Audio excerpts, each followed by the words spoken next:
1, 2, 3, Shabbat Shalom. Welcome to Kehillah Haderach, Congregation of the Way. Holy Ring. Marriage is a 3-ring circus. The engagement ring, the wedding ring, and the suffering. Everybody heard Rabbi Ben saying this a lot of the times, this joke. But anyway, this parasha is extremely interesting and there's so much to talk about, but we have chosen just a tiny little thing to speak about this today. First, let me share something that Abraham Joshua Heschel thought. What is all the obsession with idolatry? It is to make sure that we don't forget and denigrate the Tselem Elohim, the image of God that is placed inside each one of us. So idolatry means that we might get blinded or distracted. And we had forgotten that every person that we meet today and tomorrow is created in the image of God. No matter what faith tradition, or perhaps no faith, no tradition, we have to keep in mind and reminding ourselves that God created each and every one just like him at his image. In Exodus 32, 1 through 4, it says, "Now when the people saw that Moses delayed coming down from the mountain, they gathered around Aaron and said to him, 'Get up, make us gods. Who will go before us? As for this Moses, the man that brought us up out of the land of Egypt, we don't know what become of him.' So Aaron said to them, 'Break off the golden rings that are in the ears of your wife, your sons, and your daughters, and bring them to me.' So all the people broke off the golden rings that were in their ears and brought them to Aaron. He received them from their hand and made a molten calf, fashioned it with a chiseling tool. Then they said, 'This is your God, Israel, which brought you up out of the land of Egypt.'" When we read the story of the golden calf from a woman's point of view, we must begin with Rosh Chodesh, which literally means the head of the month, the holiday celebrating the new moon, celebrated as a minor holiday. As we all know, special prayers are said during Rosh Chodesh, and we wish one another Chodesh Tov, a good month. The Jewish month begins when the new moon first appears like a little tiny sliver in the sky. The moon cycle reminds us that we have an opportunity for new beginnings, for new things, not just once a year, but once a month. It's a precious tradition. If you haven't done it or kept the tradition of Rosh Chodesh, I will encourage you to do it, especially if you are the lady of your house. It's extremely interesting, and it brings a different point of view in absolutely everything. But anyway, I don't want to tell you that only women keep Rosh Chodesh. Everybody does it. But women, the Midrash explains that God gave the women the reward in this world and in the world to come, Rosh Chodesh. And yes, we celebrate it, but women has to be more strict about it, more to their heart. Women are given this reward for the refusing to give their earrings to be used to make the golden calf. They are destined to be renewed like the new moon. The same way that a woman has her monthly cycle and all that goes with it, our bodies are made different for a reason. And yes, we are different than men, very different in many ways, but that difference doesn't make us lesser before God's eyes. Just as men traditionally thank God for the stricter obligations to fulfill mitzvot, and that women do not have to follow at all, so here is the strictness of the women's obligation is seen as a reward. When Aaron made the calf, he didn't yet know that God already chose him to become the high priest of Israel.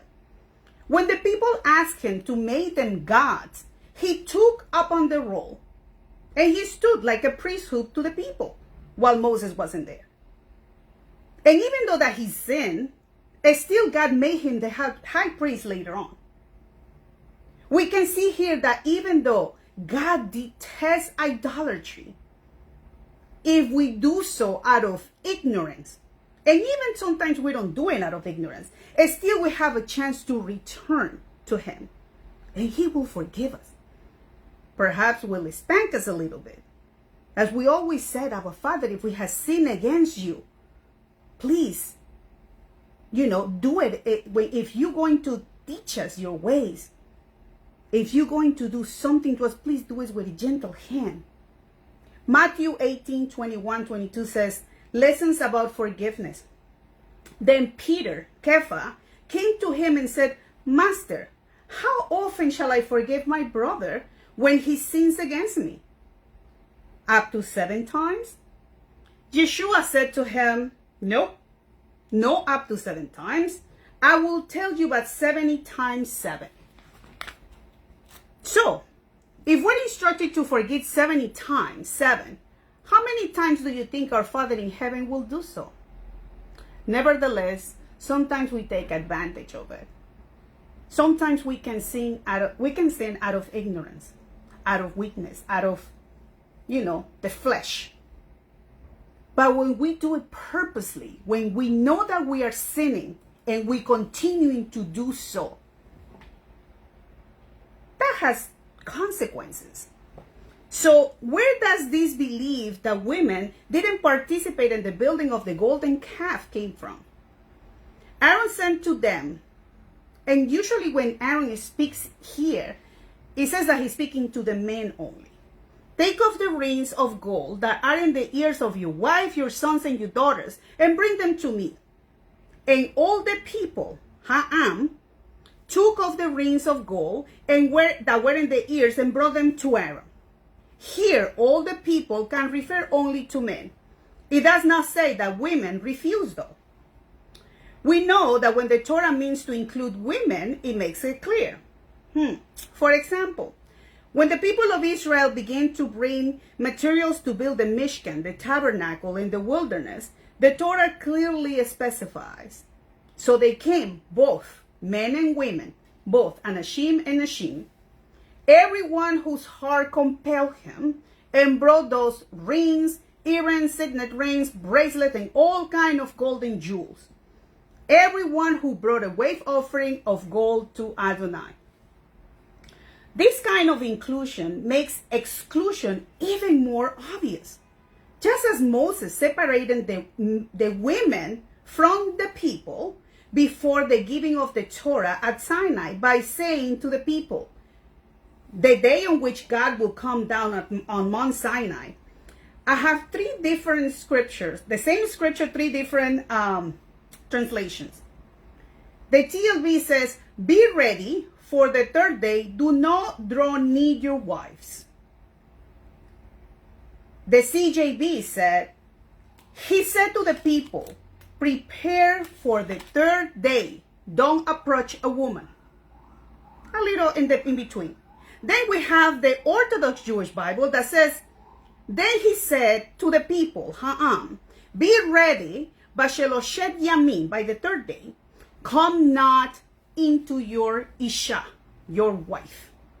So we have 3 different translations that can give us 3 different opinions, 3 different messages. So we need to be very careful when we read the scriptures, and don't the scriptures and the parashahs are so beautiful to explore. And when we give a Devar Torah, we give something that God is giving us. Nevertheless, sometimes we cannot speak in absolutes and say this is it until God makes it clear to you. And perhaps God will make clear something to you that doesn't make clear to anybody else. So to build the golden calf, Moses' brother, Aaron, excluded women from the people by saying, take off the rings of gold that are in the ears of your wives, following exactly what was said in Exodus 19:15. But it can have a complete different meaning.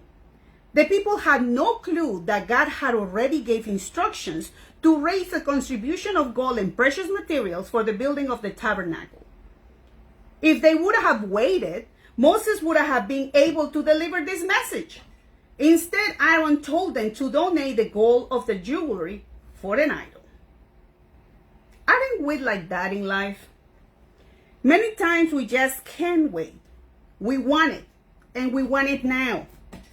It happens to me all the time. I'm one of those that I want it now, this minute, let's do it, let's get done with it, move the page. And sometimes things are not that way. Sometimes we just have to chill and wait and see what he has for you and for me. Like the story that I read about the girl from the poor farmer's family was ready to be married. Her father promised to find a match for her. He set out for a distant city. He went to a distant city to find a suitable fellow for his daughter. In his absence, she grew impatient. She was lonely and she felt that she needed someone to provide for her. Rather than wait for her father to return, she married she married a farmer, not educated, and she took him. The day after the wedding, her father returned with the match he found. A wealthy, handsome, and well-educated young fellow. Imagine this girl's disappointment, when she saw this good-looking, guy, and just everything perhaps that she wanted. And then, because she was rushing, she ended up with a farmer boy. Nothing wrong with that. But sometimes we have to wait. So now going back to the women refusing to give up their earrings for such an idol. One of our sages imagines that the women heard what Aaron had said, but were unwilling to give up their earrings to their husbands. And they said to them, "You desire to make a grave image and a molten image without any power in it to deliver. As the men rebel against God, women rebel against their husbands, choosing to remain faithful to God while the men try to remove their jewelry." Some commentaries suggest that Aaron instructed the men as he did because he knew that the women will refuse. Even if they will refuse just for vanity, no wanting to give up the beautiful jewels, gold earrings, bracelets, and name it. But other commentators are seeing this refusal as an expression of faith. The women wouldn't agree to create this golden calf because they have seen, they have lived the miracles, not only that happened in Egypt while they were in Egypt, before they left Egypt, but they walked to the seat of reeds and the miracles at Mount Sinai. So they will refuse, of course. And as a women, we have a different feeling, touch, and approach. We feel more. God made us different, yes, and we are so different. But doesn't mean that women, we are a notch down. No, we're not. Just we have a different way of receiving and expressing things than men. The women says, why we will do this golden calf after all the miracles, the holiness of God that we have seen? Why are the women so faithful to God? The women's faith remain unshakable, and they consider the idea of making an idol, it's just unthinkable, unheard, or upsetting. If anybody got that. In Hebrew, a ring is spelled nesem. The plural of ring is nesamim, and rings of gold is nismei ba sahav. In Aramaic, in the other way, rings are kadashi, whose root is equal to kaf, dalet, and shin. related to the word kadosh, holy, to consecrate, or the word kiddush, blessing over the wine, or kiddushin, betrothal. All are generally translated as something having to do with holiness, with set apart. And God wants us to be holy for Him, with Him. When someone gets married, a couple sets one another apart from all others. It's not like we're sharing husband and wives here. When you get married, you have your husband, you have your wives, and you are holy to that relationship. That ritual, that wedding is kiddushin, that betrothal. The setting apart, it is symbolized by a ring, often made of gold. So if you're married, ladies, you have a ring. And even though I don't have a husband anymore, I still wear my ring. I'm a widow, my husband is gone, but God, He is the husband of the widow and the father of the orphan. Even though that I said the reverse, I still wear my ring, and it's a gold ring. When Abraham's servant Eliezer goes to meet Rebekah and her family and asks her to come with him to marry Isaac, he brings her jewelry as engagement gifts, including gold nose rings, whose weight was half a shekel. We can see that in Genesis 24. Here too, the Aramaic translation reads Parashah. The ring is a sign of betrothal, kiddushin. Suddenly, these rings that the women refuse to give to their husband as an offering take on a new meaning, a different level. There must be a symbol of setting apart, of wedding or engagement, symbol of the bonds between a man and a woman, between a husband and a wife. Even if their husbands do not share their ways, they will insist on keeping those bonds. And this idol made of gold will surely destroy those bonds. How can they remain married to these easily shaken men?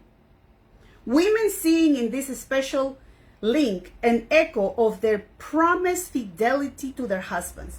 They refuse to let their husbands take the reins to create an alternate God. For them, there is only the God who brought them out of slavery in Egypt. And they refuse further slavery to a human-made God.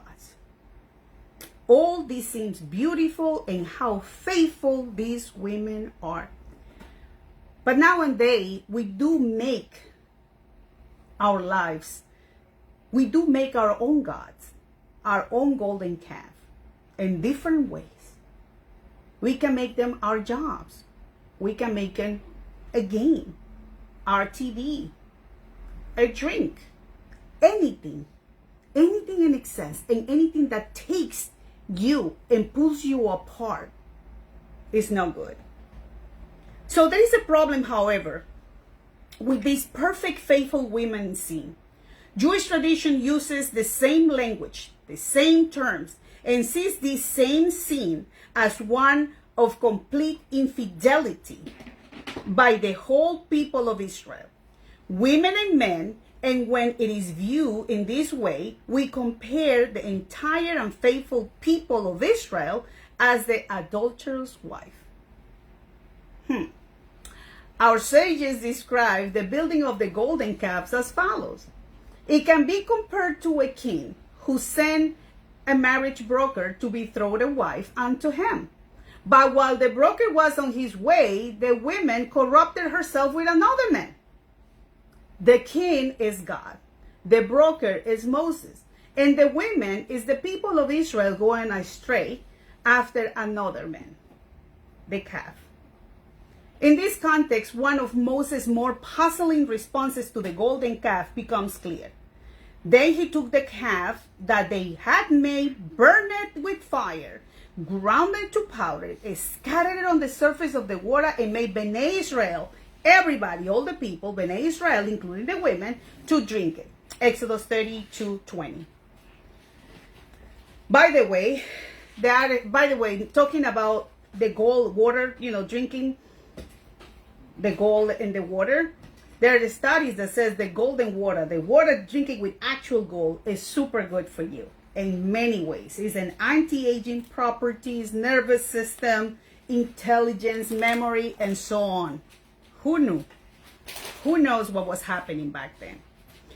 Marital infidelity was the Israelites the perfect comparison for infidelity to God. For they saw the relationship to God in marital terms. Only the intimacy could be compared to describe the close bond of God and Israel. So only the deep pain of marital infidelity could help us describe the rupture of that bond. Women as well as men can well understand that the use of marital comparison to describe the bond between God and people, but modern women, long accustomed to more of a fair treatment of marriage than the biblical, that our ancestors, like, it doesn't sit well. It can frustrate a lot of women to always hear and see and compare women. First they make it holy, and then they compare it like an adulterous women. And so the women is so fragile here and so strong at the same time.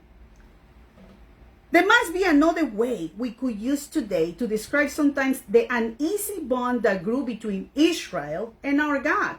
And there must be another way to describe women's participation in the construction of the golden calf, that powerful act of rebellion against a barely known God, a God that we hear of. We had a relationship, but the people of Israel didn't have it.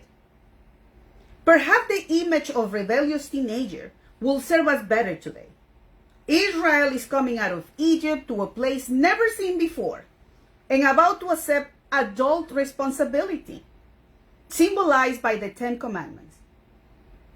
And at that very moment, the teenager going through great rebellion, the one that will grab the parents' complete attention and will prevent the inevitable acceptance of responsibility. One way or another, we can all relate to that rebellious teenager, right? Or who are or have been parents of the same. All here on the screen and via Zoom, via YouTube, via Facebook, we have been are teenagers. We are parents of teenagers, and we know what it is to have a teenager. It removes permanent blame from the perpetrator of this rebellious act, seeing instead as a normal part of a person's and our people's growth and development. It will pass. It is a season. They're growing. They're moving. The problem is when we'll remain in that status, in that place, in that situation. We cannot be always teenagers. We cannot always rebel God. There will be a time that we have to grow out of it and follow that promise. Kadosh, be holy and consecrate to Him. Best of all, when we give this analogy, this comparison with a teenager, it removes the burden of the perfect holiness from the women, or the comparison of the unfaithful wife, who may now be seen as fully part of the whole people of Israel. And most important, as a reminder that we are different and we have different roles, still we are made at His image and be set apart and be holy as He is holy and keep our holy reign. Shabbat Shalom.